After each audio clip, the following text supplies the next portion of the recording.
പക്ഷേ ഒരു ജനകീയ സർക്കാരിൽ നിന്ന് പ്രതീക്ഷിക്കുന്നത് ജനകീയമായ ഇടപെടലായിരിക്കുമല്ലോ സ്വാഭാവികമായിട്ടും. ജനങ്ങളെ വിശ്വാസത്തിലെടുത്തുകൊണ്ടുള്ള ഒരു സമീപനം നമ്മളിപ്പോൾ സംസാരിച്ച ഒരു കാര്യത്തിലും ഉണ്ടായിട്ടില്ല എന്നത് ഈ സർക്കാരിൻ്റെ ഒരു പിഴവാണ്. അതൊരു സർക്കാരിൻ്റെ പിഴവാണ് എന്ന് പറയുന്നത്, സംസാരിക്കണമെന്ന് പറയുന്ന ആളുകൾ പലപ്പോഴും പ്രതീക്ഷിക്കുന്നത് എന്താണ്, ഞങ്ങൾ പറയുന്ന പോലെ നിങ്ങൾ കേൾക്കണം എന്നുള്ളതാണ്. അതല്ലാത്ത സംസാരമൊന്നും സംസാരമല്ല എന്നാണ്. അത് ശരിയാവില്ലല്ലോ. സർക്കാരിനൊരു തീരുമാനം മുമ്പോട്ട് പോകേണ്ടത്. ഗെയിൽ പൈപ്പ് ലൈൻ, അവിടെ ഇത് തന്നെയാണ് സംഭവിച്ചത്. അതിലേക്കാണ് ഈ സമരത്തെ ഹൈജാക്ക് ചെയ്യപ്പെടുന്നുണ്ട്, അതിനകത്ത് തീവ്രവാദ താല്പര്യങ്ങളടക്കം ഉയർന്നു വരുന്നുണ്ട് എന്നുള്ള നിരീക്ഷണങ്ങളും ചില കോണുകളിൽ ഉയർന്നു വരുന്നുണ്ട്.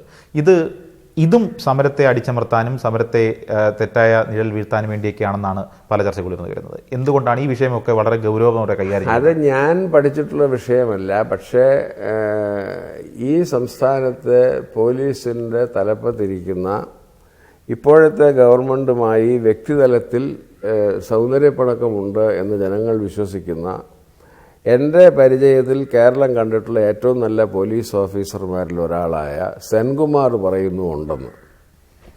അദ്ദേഹത്തിനുള്ള ഇൻഫർമേഷൻ എനിക്കില്ല. അതുകൊണ്ട് അദ്ദേഹം പറയുന്നത് ഞാൻ വിശ്വസിക്കുന്നു. അതിന് സാധ്യത തള്ളിക്കളഞ്ഞുകൂടാ. മറ്റു വിഷയങ്ങളിലേക്ക് വന്നാൽ ഒരുപക്ഷെ ഉദ്യോഗസ്ഥ തലത്തിൽ ഉണ്ടാകുന്ന ചർച്ചകൾ, ഉദ്യോഗസ്ഥരുടെ നിസ്സഹകരണം, ഒരുപക്ഷെ വളരെ സ്മൂത്തായ കാര്യങ്ങൾ പോകാമായിരുന്ന ഒരവസ്ഥയിൽ ഈ സർക്കാരിനെ തെല്ലൊന്ന് പിന്നോട്ട് വലിച്ചത് ഉദ്യോഗസ്ഥരുടെ നിസ്സഹകരണമാണ്. മുൻകാലങ്ങളിൽ ഉണ്ടായിരുന്നതിനപ്പുറത്തേക്ക് സിവിൽ സർവീസ് മേഖലയുടെ ഒരു നിസ്സഹകരണം ഈ സർക്കാരിൻ്റെ പ്രവർത്തനത്തെ ബാധിച്ചിട്ടുണ്ടോ? സർക്കാരിൻ്റെ പ്രവർത്തനത്തെ സിവിൽ സർവീസിൻ്റെ നിസ്സഹകരണം ബാധിച്ചിട്ടുണ്ടെന്ന് ഞാൻ പറയില്ല.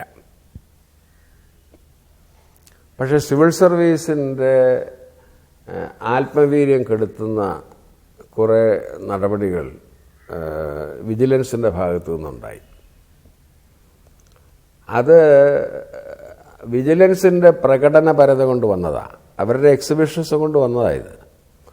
ഏറ്റവും നല്ല ഉദാഹരണമാണ് ധനകാര്യ സെക്രട്ടറി KM എബ്രഹാമിൻ്റെ വീടിൻ്റെ അളവെടുക്കാൻ പോയത്. ഈ KM എബ്രഹാം ആരാണ്? വിദ്യാർത്ഥിയായിരുന്ന കാലത്ത് അടിയന്തരാവസ്ഥയ്ക്കെതിരായി സമരം ചെയ്തതിന് ജയിലിൽ പോയ ഒരു ആദർശവാദിയാണ്.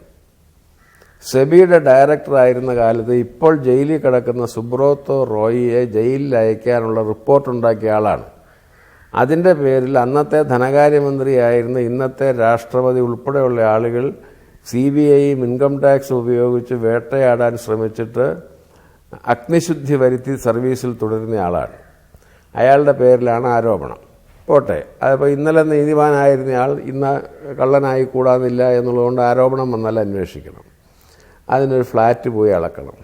സാമാന്യ ബുദ്ധിയുള്ളവർക്കൊക്കെ അറിയാൻ പാടില്ല, ഒരു ഫ്ലാറ്റ് ഉണ്ടാക്കിയാൽ ആ ഫ്ലാറ്റിൽ ഓരോ വീടിനും പ്രത്യേകതയില്ല അളവിന്. ആ ഫ്ലാറ്റിൻ്റെ ഓഫീസിൽ പോയാൽ അതിൻ്റെ പ്ലാൻ കിട്ടും. അത് TV-കാരെ വിളിച്ച് ക്യാമറയുടെ മുമ്പിൽ പോയി അദ്ദേഹത്തെ അവമാനിക്കുന്ന രീതിയിൽ അളക്കേണ്ട ആവശ്യമില്ല. ഇതുപോലെയുള്ള കുറേ അഭ്യാസങ്ങളുണ്ടായി. സ്വാഭാവികമായി ഉദ്യോഗസ്ഥന്മാർ ഒന്ന് അറച്ചു, നാളെ തലവേദനയുടെ പുറകെ പോകുന്നതിന് പകരം ഫയലൊന്ന് മാറ്റിവെക്കാമെന്ന് ചിലരെങ്കിലും തീരുമാനിച്ചു കാണും. അങ്ങനെയൊക്കെ വല്ലതും ഉണ്ടായി എന്നുള്ളത് ഒഴിച്ചാൽ ഉദ്യോഗസ്ഥന്മാരുടെ പൊതുവായ നിസ്സഹകരണമൊന്നും ഒരിക്കലും ഉണ്ടായിരുന്നില്ല. ഈ പിണറായിക്ക് ഈ പൊതുജനങ്ങളുടെ മുമ്പിൽ ഉള്ളതും വരച്ചു കാട്ടപ്പെടുന്നതുമായ മുഖമല്ല വാസ്തവത്തിൽ. ഉദ്യോഗസ്ഥന്മാരൊക്കെ ഞാൻ വ്യക്തിപരമായി സംസാരിക്കുമ്പോൾ അവർക്കൊക്കെ CM-നെ കുറിച്ച് വ്യക്തിപരമായി നല്ല അഭിപ്രായമേ ഉള്ളൂ. അദ്ദേഹത്തെ ആരെങ്കിലും പറഞ്ഞ് തെറ്റിദ്ധരിപ്പിക്കുമ്പോൾ ആ തെറ്റിദ്ധാരണ മാറുന്നത് വരെ അദ്ദേഹം ചിലപ്പോൾ മുറുമുറുത്തെന്നൊക്കെ ഇരിക്കുമെന്നൊക്കെ എല്ലാവരും പറയുന്നുണ്ട്. പക്ഷേ അങ്ങനെയുള്ള ഈ പിണറായിയോടോ ഇടത് മുന്നണിയോടോ ഉള്ളൊരു നിസ്സഹകരണം വന്നതല്ല. അവിടെ ഉണ്ടാകരുതാത്ത രീതിയിൽ ഉദ്യോഗസ്ഥന്മാരുടെ ആത്മവീര്യം കെടുത്തുന്ന ചില സംഗതികൾ ഉണ്ടായി. പറഞ്ഞ പ്രകടനപരതയുടെ അമരത്ത് ശ്രീ ജേക്കബ് തോമസ് ഉണ്ടായിരുന്നു. ഒരുപക്ഷെ അദ്ദേഹമാണ് ഹൈക്കോടതിയുടെ ഇടപെടൽ വരുന്ന തരത്തിലേക്ക് ഈ കാര്യങ്ങളെ കൊണ്ടെത്തിച്ചത്. ഇദ്ദേഹത്തിൻ്റെ തന്നെ കണ്ടെത്തലുകളുടെ പശ്ചാത്തലത്തിലാണ് മുൻപ് പ്രതിപക്ഷത്തായിരുന്ന ഈ മുന്നണി സംവിധാനം UDF സർക്കാരിനെ അങ്ങേയറ്റം കടന്നാക്രമിച്ചത്. ഇത് രണ്ടും കൂടെ ചേർന്ന് പോകാത്തൊരവസ്ഥ ഇപ്പോഴുണ്ടോ? അതായിരിക്കുമോ അദ്ദേഹത്തിൻ്റെ ഇപ്പോഴത്തെ സ്ഥാനമാറ്റത്തിന് പിന്നിൽ നിന്ന് കരുതാമോ? ജേക്കബ് തോമസ് ശരീരശാസ്ത്രപരമായ കണക്കുകളനുസരിച്ച് എൻ്റെ മകനാകാനുള്ള പ്രായമേ ഉള്ളൂ അദ്ദേഹത്തിന്. ഞങ്ങൾ തമ്മിൽ 21 വയസ്സിൻ്റെ വ്യത്യാസമുണ്ട്. എൻ്റെ പഠിത്തം കഴിഞ്ഞപ്പോൾ ഞാൻ 21 വയസ്സിന് മുമ്പ് ഡിഗ്രി എടുത്തയാളാണ്. അന്ന് ഞാൻ കല്യാണം കഴിച്ചെങ്കിൽ ഏകദേശം ഈ പ്രായത്തിലൊരു മകൻ എനിക്കുണ്ടായേനെ. അതുകൊണ്ട് ഞാൻ അയാളുടെ ജോലിയെക്കുറിച്ചൊന്നും കുറ്റമോ ഗുണമോ പറയുന്നത് ശരിയല്ല, ഭംഗിയുമല്ല. ഞാൻ ഈ ജേക്കബ് തോമസിനോട്ട് കണ്ടിട്ടുമില്ല. അദ്ദേഹത്തിന് അല്ല ഒരുപക്ഷെ അതിനെക്കുറിച്ചൊന്നും എനിക്കൊരു പ്രകടനപരത അല്ല വിജിലൻസിന് വേണ്ടത് എന്നുള്ള ഒരു ജാഗ്രത കുറവ്. പ്രകടനപരത എന്ന് പറഞ്ഞത് വിജിലൻസിനെ കുറിച്ചാണ്, ജേക്കബ് തോമസിനെ കുറിച്ചല്ല. ആ പ്രകടനപരത ജേക്കബ് തോമസിന്റെ മാത്രമാവണമെന്നില്ല, താഴെയുള്ള ഒരു ഉദ്യോഗസ്ഥനാണെങ്കിലും ഉണ്ടാകുക ഇന്നത്തെ സാഹചര്യത്തിൽ. അപ്പൊ അതുകൊണ്ട് ഞാൻ ജേക്കബ് അങ്ങയുടെ ഒരു പ്രവർത്തന ജീവിത കാലയളവിൽ കേട്ടുകഴിവില്ലാത്ത സംഭവമായിരിക്കുമല്ലോ, സംസ്ഥാന വിജിലൻസ് ഓഫീസിന് മുന്നിൽ ഒരു നോട്ടീസ് പതിക്കപ്പെടുന്നു, വലിയ കേസുകൾ ഏറ്റെടുക്കപ്പെടില്ല. ബോധപൂർവം ഒരു സംവിധാനത്തെ എത്രമാത്രം അതൊക്കെ അത് ആ ഒരു നടപടിയെക്കുറിച്ച് മാത്രം പറഞ്ഞാൽ അത് അപക്വമായി പോയി എന്ന് പറയാം. പക്ഷെ ആ വ്യക്തിയെക്കുറിച്ച് ഞാൻ ഒന്നും പറയില്ല. എൻ്റെ മകൻ്റെ പ്രായമുള്ള ഒരാളെക്കുറിച്ച് ഞാൻ ഗുണവും ദോഷവും പറയുന്നില്ല. വല്ല ഗുണവും പറയാനുണ്ടെങ്കിൽ പറയാം, ദോഷം പറയാനുണ്ടെങ്കിൽ ഞാൻ അദ്ദേഹത്തെ നേരിട്ട് പരിചയപ്പെടാനിടയായ മുഖത്ത് നോക്കി പറയാം എന്നല്ലാണ്ട് നിങ്ങളോടിപ്പോൾ ഒന്നും പറയില്ല. അല്ല, കേരളത്തിന്റെ പൊതുസമൂഹത്തിന്റെ ഒരു പിന്തുണ വല്ലാതെ അക്കാലത്ത് അദ്ദേഹം നേടാൻ അല്ല, അതൊക്കെ ഉണ്ടാകും. പൊതുസമൂഹത്തിന്റെ പിന്തുണ എന്ന് പറയുന്നത് പലപ്പോഴും ഒരു മാധ്യമ സൃഷ്ടിയല്ലേ. മാധ്യമങ്ങൾ ഉണ്ടാക്കുന്നതാണല്ലോ ഈ പൊതുജനങ്ങൾക്ക് കിട്ടുന്ന വിവരം. അത് ആരെങ്കിലും വളരെ ഗൗരവമായിട്ട് ആലോചിക്കാറുണ്ടോ? നമ്മളുടെ ഇപ്പം ഈ ഏറ്റവും അടുത്ത് ഞാൻ ഇന്നലെ ഒരു പ്രസംഗത്തിൽ ഇത് പറഞ്ഞതാണ്. ഇപ്പോൾ ഒരു ഉത്തരവുണ്ടായില്ലേ കന്നുകാലികളുടെ ചന്തയിൽ വിൽക്കുന്നതിനെക്കുറിച്ച്.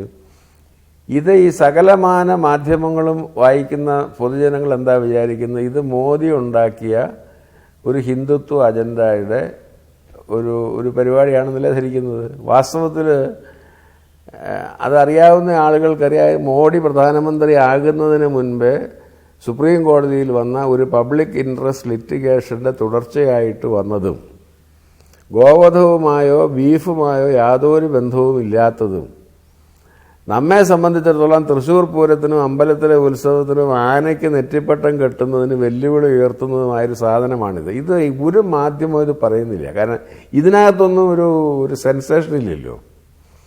ആളുകൾക്ക് രസം വരയ്ക്കാന്നുണ്ടെങ്കിൽ ഗോവധം നിരോധിച്ചു, ഇനി കന്നുകാലിയെ കൊല്ലാനൊക്കില്ല, ഇനി കേരളത്തിൽ ബീഫ് കിട്ടൂല എന്നൊക്കെ പറയുമ്പോൾ ആളുകൾ ശ്രദ്ധിക്കും. അപ്പം അതിൽ നിന്നൊക്കെയല്ലേ ഇമേജ്. മാധ്യമങ്ങൾ മാത്രമല്ലല്ലോ സാർ, സംസ്ഥാന സർക്കാരും ഏകദേശം ഇതേ നിലപാട് തന്നെയാണല്ലോ. സംസ്ഥാന സർക്കാരും അതിനകത്ത് വേണ്ട ഈ ഒരു പർട്ടിക്കുലർ കേസിൽ ശരിയായില്ല ഏതായാലും. കാരണം ഇത് പല ആൾക്കും അറിയാൻ വയ്യാത്തതുകൊണ്ടാണ് ഞാൻ ഒരു മിനിറ്റ് എടുത്ത് പറഞ്ഞുതരാം സംഗതി എന്താന്ന്. 2014 ഒരാളൊരു കേസ് കൊടുത്തു. ഒരു വടക്കേന്ത്യക്കാരൻ്റെ പേരാണ്, ഞാനിപ്പോൾ ഓർക്കുന്നില്ല. ആ കേസ് എന്തായിരുന്നു എന്ന് വെച്ചാൽ, ഈ നേപ്പാളിൽ ഒരു മൃഗബലി നടക്കുന്ന വലിയൊരു ഉത്സവമുണ്ട്. ആ മൃഗബലിയിൽ കൊല്ലപ്പെടുന്നത് പോത്താണ്. ആ പോത്തിനെ ബലി കഴിക്കുന്ന പരിപാടിക്ക് വേണ്ടി വടക്കേ ഇന്ത്യയിൽ നിന്ന് ഒരുപാട് പോത്ത് വാങ്ങിക്കും, കുറേ പോത്തിനെ സ്മഗിൾ ചെയ്യും. അങ്ങനെ കൊണ്ടുപോകുമ്പം മൃഗങ്ങളോട് ഈ പോത്തിനോട് ഒരുപാട് ക്രൂരത ചെയ്യുന്നു. അതുകൊണ്ട് നേപ്പാളിലേക്ക് പോത്ത് കയറ്റുമതി പാടില്ല ഈ കാലത്തെന്ന് പറഞ്ഞാണ് ഈ കേസ് കൊടുത്തത്. സുപ്രീം കോടതി സ്റ്റേ ചെയ്തു. ആ കൊല്ലം നേപ്പാളുകാരുടെ ഉത്സവം കുളമായി. ആ കേസ് കേട്ട് കഴിഞ്ഞപ്പോൾ സുപ്രീം കോടതി ഒരു കമ്മിറ്റിയെ വെച്ചു. ഈ മൃഗങ്ങൾക്കെതിരായുള്ള ക്രൂരതയെക്കുറിച്ച് പഠിച്ച് സുപ്രീം കോടതിയെ ഉപദേശിക്കുക. ആ കമ്മിറ്റി ഒരു റിപ്പോർട്ട് കൊടുത്തു. ആ റിപ്പോർട്ടിൻ്റെ അടിസ്ഥാനത്തിൽ 10-30 നിർദ്ദേശങ്ങൾ ഉള്ളുന്നത് സ്വീകരിച്ച് അത് ഉൾപ്പെടുത്തി സുപ്രീം കോടതിയിൽ വിധി പറഞ്ഞു. സുപ്രീം കോടതി വിധിയുടെ അടിസ്ഥാനത്തിൽ നിയമങ്ങൾ മാറ്റാൻ ആനിമൽ വെൽഫെയർ ഫണ്ട് ബോർഡിനോട് പറയുന്നു. ഈ രംഗത്തൊന്നും മോഡിയില്ല, കേന്ദ്ര സർക്കാരും ഇല്ല. ബോർഡ് റൂളുണ്ടാക്കി, അത് നോട്ടിഫൈ ചെയ്തു. ആർക്കെങ്കിലും അഭിപ്രായ വ്യത്യാസം ഉണ്ടെങ്കിൽ അറിയിക്കാനായിട്ട് 6 ആഴ്ച സമയം കൊടുത്തു. ഇതൊന്നും നമ്മളാരും അറിയില്ലല്ലോ, സർക്കാർ ഇങ്ങനെ പറഞ്ഞാൽ നമ്മൾ ഗസറ്റ് അന്വേഷിച്ച് നടക്കുന്നുണ്ടോ? അതുകൊണ്ട് ഇതൊക്കെ പക്ഷേ സർക്കാരിൻ്റെ പതിവ് ഇങ്ങനെയാണ്, ഏത് ഗവൺമെൻറ് ആയാലും കാണിക്കണം. അത് പറയാം. ഞാൻ പറഞ്ഞു വന്നത്, ഈ മാധ്യമങ്ങളിൽ കൂടെ കിട്ടുന്ന വിവരങ്ങളുടെ അടിസ്ഥാനത്തിൽ മാത്രം നമുക്കൊരു അഭിപ്രായം രൂപപ്പെടുത്താൻ ഒക്കില്ല. അച്ചടിച്ച് കാണുന്നതിനപ്പുറത്ത് എന്താണ് എന്ന് നോക്കുന്ന ഒരു സ്വഭാവം കൂടെ ഉണ്ടാക്കിയാലേ വിവരം മനസ്സിലാവുള്ളൂ. ഈ കേരളത്തിൽ ഒരുപക്ഷെ നമ്മളൊരു ദശാബ്ദക്കാലം മുമ്പ് വരെ വളരെ ദൂരവ്യാപകമായി നമ്മൾ ചർച്ച ചെയ്യപ്പെട്ട ഒരു വാക്കാണ് ഫാസിസം എന്ന് പറയുന്നത്. പക്ഷേ ഇപ്പോൾ ഏത് പൊതുസമ്മേളന വേദിയിൽ, അതിപ്പോൾ ഏത് രാഷ്ട്രീയ പാർട്ടിയുടേതാണെന്ന് ഞാൻ പറയുന്നില്ല, ഏത് പൊതുസമ്മേളന വേദിയിൽ ചെന്നാലും ഫാസിസം നമ്മുടെ അടുക്കളയിൽ വരെ എത്തി എന്ന് പറഞ്ഞു നിർത്തുന്നുണ്ട്. വളരെ അപകടകരമായൊരു പ്രചരണ വിഷയമായി അത് മാറുന്നുണ്ട്. അത്തരത്തിലൊരു ഫാസിസത്തിൻ്റെ പേടിയുടെ കാലമാണോ കേരളത്തിന്? എനിക്ക് തോന്നുന്നില്ല അങ്ങനെ ഈ ഫാസിസം എന്താണ് എന്ന് പറയുന്ന ആളുകൾ അതിൻ്റെ കൂടെ തന്നെ പറയുന്ന പേര് ഹിറ്റ്ലറുടെയാണ്. ഹിറ്റ്ലറുടെ അല്ല ഫാസിസം മുസോളിനിയുടെയാണ്. ഇതൊക്കെ വാക്കുകളുടെ അർത്ഥം അറിയാതെ കയറിയുള്ള ഉപയോഗങ്ങളാണ്. അവരവരുടെ സൗകര്യത്തിന് വേണ്ടി ആടിനെ പട്ടിയാക്കുക, പട്ടിയെ പേപ്പട്ടിയാക്കുക, പേപ്പട്ടിയെ കൊല്ലുക എന്ന് പറഞ്ഞ പരിപാടിയിലേക്ക് പറയാറില്ലേ? അതുപോലെ ആശയം മനസ്സിലാക്കാതെ ഉപയോഗിക്കുന്ന വാക്കുകളായിട്ട് ഇതൊക്കെ മാറിയിരിക്കുകയാണ്. നമ്മുടെ നാട്ടിൽ ചില പ്രശ്നങ്ങളുണ്ടെന്നുള്ളത് ശരിയാണ്. അതിപ്പോൾ കണ്ണൂരിലെ അക്രമത്തെക്കുറിച്ച് പറഞ്ഞാലും ചില പ്രശ്നങ്ങളുണ്ട്. ആ പ്രശ്നങ്ങൾ RSSകാരും മാർക്സിസ്റ്റുകാരും അതിനകത്ത് ഏതെങ്കിലും ഒരു കൂട്ടർ മാത്രമാണ് കുറ്റക്കാരെന്ന് നിഷ്പക്ഷമതികൾക്ക് പറയാൻ ഒക്കുമോ? നമ്മുടെ ഗവർണർ സുപ്രീം കോടതിയിൽ ചീഫ് ജസ്റ്റിസ് ആയിരുന്ന ആളാണ്. അദ്ദേഹത്തെ കൊണ്ട് അത് പറയിപ്പിക്കാൻ ശ്രമിച്ചിട്ട് നടന്നില്ലല്ലോ. അപ്പോൾ അത് ഒക്കെ പ്രത്യേകം പരിശോധിക്കേണ്ട കാര്യങ്ങളാണ്. ഇപ്പോൾ UPയിലൊക്കെ സംഭവിക്കുന്നത് എന്താണെന്ന് വെച്ചാൽ അവിടെ നമ്മുടെ നാട്ടിലെ കേരളത്തിലേക്കാൾ കൂടുതലായി ഞാൻ അപരൻ എന്നൊരു ചിന്താഗതി, അങ്ങനെ ഒരു ദ്വന്ദ്വമുള്ള സ്ഥലമാണ് മീ ആൻഡ് ദി അതർ. അതിന് ചരിത്രപരമായ കാരണങ്ങളുണ്ട്. മുഗളന്മാരുടെ ആക്രമണം ഉണ്ടായി, ഇന്ത്യ പാകിസ്ഥാൻ വിഭജന സമയത്ത് അവിടെയാണ്. ഇവിടുന്ന് വല്ലൊരു വളരെ ചുരുക്കമായിട്ട് അവിടെ പെട്ടുപോയ ഒരു പാകിസ്ഥാനി പോയെന്നല്ലാതെ പാകിസ്ഥാനിലാണ് നമ്മുടെ രക്ഷ എന്ന് പറഞ്ഞ് കേരളത്തിലെ ഒരു മുസ്ലിമും മലപ്പുറത്തുനിന്ന് മണ്ണവും മുറുക്കി പോയില്ല. പക്ഷേ UPയിലൊക്കെ അങ്ങനെയല്ലല്ലോ. അപ്പോൾ അതുകൊണ്ട് അവിടുത്തെ ഒരു സാമൂഹ്യ സാഹചര്യം ഇതിൻ്റെ കുറച്ചൊക്കെ കാണും. അതായത് അവരുടെ ജാതിയും മതമൊന്നും പറയുന്നത്, അവരൊക്കെ മലയാളികളാണെന്നുള്ളതാണ് ഈ തെളിയിക്കുന്നത്. പക്ഷെ UPയിലൊന്നും അങ്ങനെയല്ലല്ലോ. അപ്പോൾ അവിടെയൊക്കെ അങ്ങനെ കുറച്ച് വർഗീയതയൊക്കെ ഉണ്ടാവും. അതുകൊണ്ട് യോഗിയെപ്പോലെ ഒരാൾ മുഖ്യമന്ത്രി ആയിരിക്കുമ്പോൾ അതുണ്ടാകാതിരിക്കാൻ അദ്ദേഹം കൂടുതൽ ശ്രദ്ധിക്കണം.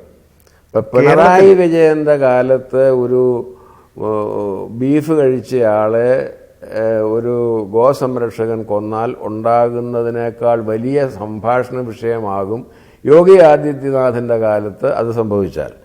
അപ്പോൾ അതിനുള്ള മുൻകരുതൽ അദ്ദേഹം എടുക്കണം എന്ന് നമുക്ക് പറയാം എന്നുള്ളതേ ഉള്ളൂ. അല്ലാണ്ട് കേരളത്തിലൊരു ഫാസിസ പേടി വളർത്തിയെടുക്കാനുള്ള ബോധപൂർവമായ ശ്രമം നടക്കുന്നുണ്ടോ എന്ന് ഞാൻ പറയുന്നില്ല. കാരണം കേരളത്തിൽ ഇപ്പോൾ രാജേട്ടൻ നേമത്ത് നിന്ന് ജയിച്ചു എന്നുള്ളതൊഴിച്ചാൽ അത്ര ശക്തമായൊരു അവസ്ഥയിലേക്ക് ഫാസിസമെന്ന് വിളിക്കപ്പെടുന്ന ആളുകൾ വന്നിട്ടില്ലല്ലോ. അതുകൊണ്ട് ഫാസിസത്തെക്കുറിച്ചുള്ള പേടിയൊന്നുമല്ല. പക്ഷേ ഭാരതീയ ജനതാ പാർട്ടിക്ക് കേരളത്തിൽ ഒരു സ്വാധീനത വർദ്ധിപ്പിക്കാനുള്ള സാഹചര്യം ഉണ്ടാകരുത് എന്ന് രണ്ട് മുന്നണികൾക്കും ഉണ്ടായിരിക്കും. അതിനകത്ത് ആരാണ് കൂടുതൽ BJP വിരുദ്ധർ എന്ന് പറയുന്നതാണ് മലയാളിക്കിഷ്ടമെന്ന് ഉള്ള ഊഹം കൊണ്ട് രണ്ടുപേരും മത്സരിച്ച് ഒരാൾ ഫ എന്ന് പറയുമ്പോൾ വേറെ ആൾ ഡബിൾ ഫ എന്നൊക്കെ പറയുമായിരിക്കും ഫാസിസം. അതൊക്കെ അല്ലാത്ത പ്രാദേശിക രാഷ്ട്രീയത്തിൻ്റെ ഭാഗമാണ്. കുറ്റകൃത്യങ്ങളുടെ വാർത്തകൾ വായിച്ചാൽ എന്താ കാണുന്നത്? അതിനകത്ത് മതപരമായ വ്യത്യാസമില്ല, അതിനകത്ത് രാഷ്ട്രീയമായ വ്യത്യാസമില്ല. BJPക്കാരനും കള്ളനോട്ടടിക്കാം, മാർക്സിസ്റ്റുകാരനും വ്യാജവാറ്റ് നടത്താം, കോൺഗ്രസ്സുകാരന് എന്തും ചെയ്യാം. ഇതിനൊന്നും ഒരു രാഷ്ട്രീയമില്ല. ചില ആളുകൾ, ചില ക്രിമിനൽ ഭാവമുള്ള ആളുകൾ ചില സാഹചര്യങ്ങൾ ചെന്ന് പെടുന്നു.